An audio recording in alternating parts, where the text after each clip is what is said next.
Number 52. A certain ammeter has a resistance of 5 times 10 to the minus 5th ohm on its 3 amp scale, and it contains a 10 ohm galvanometer.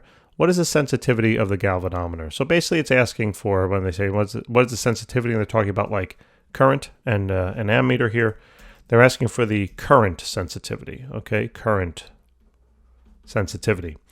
So basically check out number 46, all right? I went through an analysis of how to think through a problem that is basically identical to this. The only difference is that instead of a circuit that we're applying a galvanometer to, we're talking about a galvanometer and an ammeter now.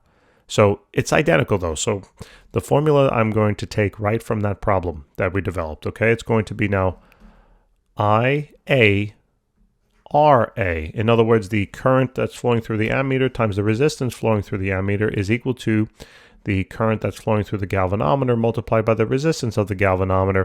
If you notice, then this is basically what I'm saying is that the voltage applied to the ammeter is equal to the voltage applied to the galvanometer because they are in parallel with one another, and that's the part that is identical to number 46. All right, so take a look at that.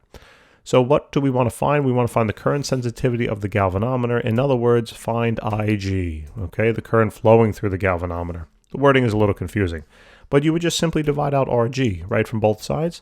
So in other words, IG would then be equal to IA, RA all over RG.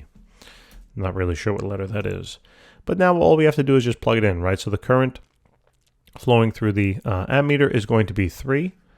Right, because it says on its 3 amp scale. What its? The ammeter. Okay, so it's just going to be 3 there multiplied by the resistance inside of that ammeter, which they told us was 5 times 10 to the minus 5th.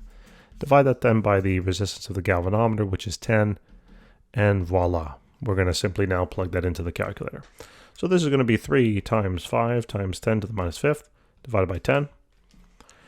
So 1.5 times 10 to the minus 5, right? So 1.5, I guess 0? Sure. Times 10 to the minus 5. And that would be in terms of amps, all right? Or about 15 microamps. Guys, thanks for tuning in. Hopefully that helped. Please remember to help us out and subscribe. We will see you soon. Take care.